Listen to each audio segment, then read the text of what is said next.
Hey there YouTube, and welcome back to the 888/851 build.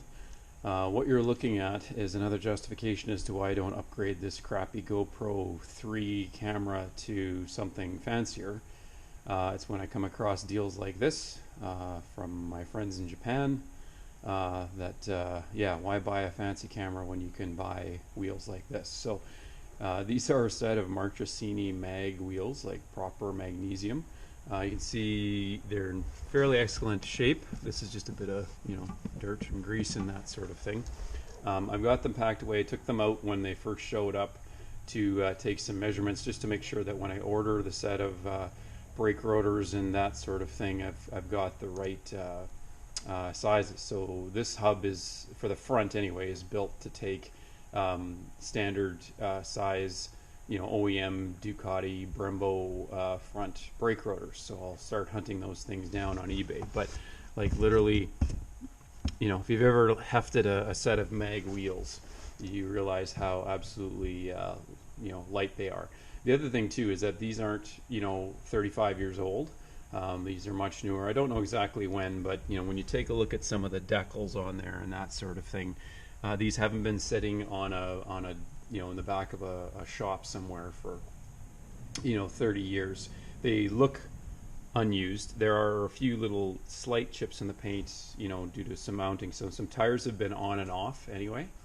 But yeah, mag wheels, they do have a life, but I think there's plenty of life in this thing. So underneath the towels there is the rear wheel, also in excellent shape. I just need to figure out the proper sprocket to put on it. It's a bit I'm taking some measurements from the sprocket hub, and it's just a bit deceptive, I guess, for me to figure out exactly what sizes I need and that sort of thing in terms of the bolt pitch. I should figure that out. So anyway, that's a pretty exciting purchase that I'll throw away.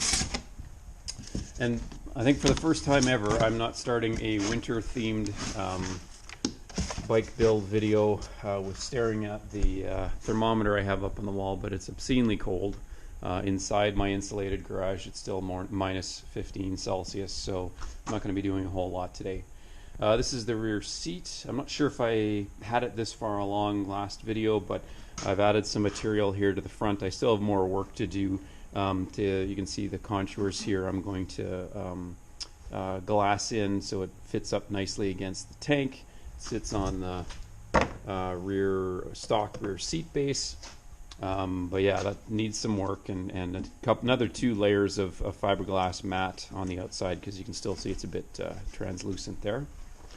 So over to the bike itself, it's missing a piece. I decided after some back and forth, I did take the aluminum rear swing arm off and sent it to my welding guy to weld on a set of swing arm spool or swing arm bobbin bungs. He's done it a couple times for me before on other swing arms. He knows what he's doing. But just the whole idea of these pad style swing arm stands make me nervous. They'll, like I said, my favorite saying is I've seen some of the worst crashes at the track with guys loading the bike on the trailer in the back of their pickup truck with a 2x8 as a ramp, and bikes falling off shitty rear swing arm stands. So I'm going to sort that out. Around the back there, you can see that I've got my adjustable suspension linkage rod there. So I got that again from a guy in Canada, really good price, cleaned it up nice, not full of rust. It's on, ready to go. Took the opportunity to re-grease all the linkage here.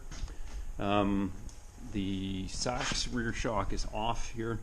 Having a bit of a run around trying to find a replacement. Guys, buying stuff off eBay and then backing out because of eBay fees or yada yada yada. So currently I've got an S4S shock on the way in from Puerto Rico of all places. It needs a rebuild, but it's a proper Öhlins. It will bolt right in. It won't foul on anything on the frame. So it should be good to go once I've got that rebuilt. Speaking of which, if any of you are interested in an S4R rear shock, so this is a very rare Showa S4R shock. Fits on all of the monsters. Excellent upgrade to stock. This is in good shape, no leaks. You can see the chrome on the shaft is in nice shape. you know, but unfortunately this big Jesus reservoir fouls just by like a 1/16 of an inch on the rear frame on the ST3 there. And I don't know, I didn't want to muck up the rear frame in any way, shape, or form on this build. I wanted to kind of keep it simple and just bolt stuff on it for once, not, you know, be welding a whole bunch of stuff. So this is available if you want it. You know, contact me, I don't know, either through YouTube, or I'm on all the forums if you're interested in that. But that's obviously, you can see, is in quite nice shape. Along with the wheels, I got in a couple of these rear muffler mounts.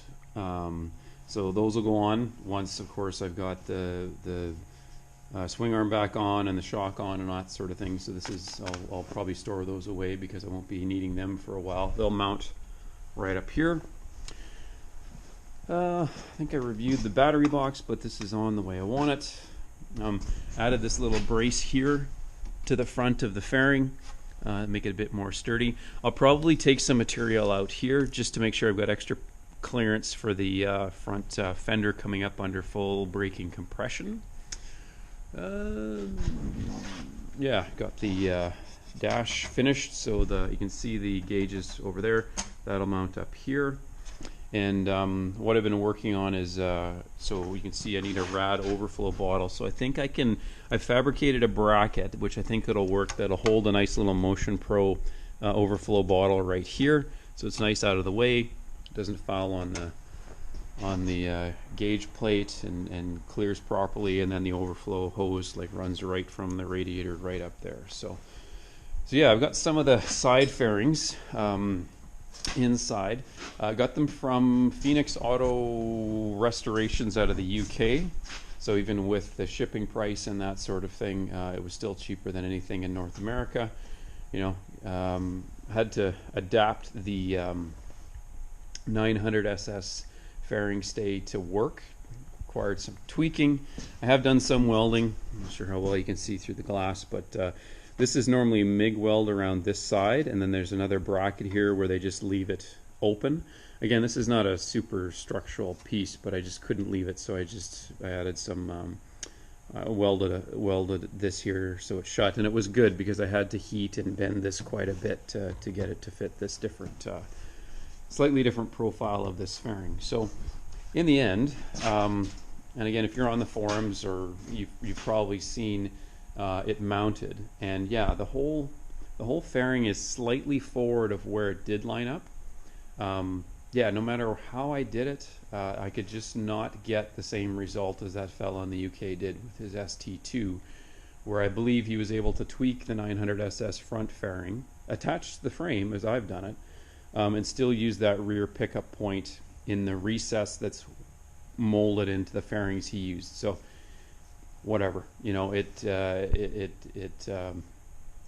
fits. I'm not too nervous about fiberglassing things, and so I've been able to do some work on the fairings, and I've had to make some adjustments to the fairing to clear the frame. I guess every frame is different and every engine is different. So anyway, so that's I've got that mocked up anyway, and of course, you know, because you can see the very next step would be to paint the entire thing. Like that's the next logical step. I've been spending some of my free time coming up with paint schemes, but I'm not going to, you know, respray the whole thing Nardo gray or any ridiculous thing like that. Apparently this paint color is very close to Toyota Super 2 or Supra 2, because of course there's a Toyota Super. Toyota Super Red 2 or something like that, which I can get in spray cans from Canadian Tire. So I might just do that. Think about a complementary color. I'm even thinking like blue. I've been watching, you know, there's some older late 90s, early 2000s superbike races on YouTube that I've been watching when I'm punishing myself on the rowing machine, and there's a couple of paint schemes that had some nice blue to offset the red, but we'll see.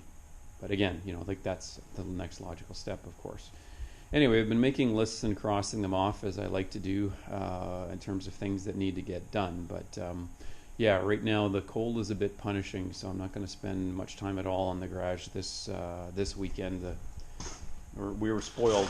Winter came late but came suddenly. So suddenly, it's as cold as all get out. So yeah, I guess that's it for a quick update.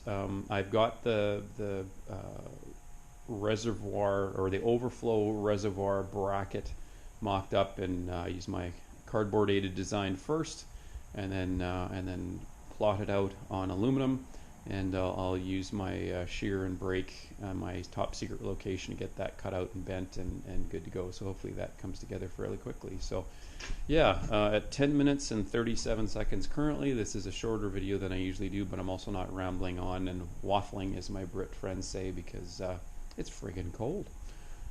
So yeah, that's it. Thanks for checking in. Hopefully I'll have some more parts thrown on this thing in the next little while. I'm going to go do some shopping on eBay and get a whole bunch of new to me or used parts or new parts on their way inbound, now that I've double checked some measurements and I know what I need.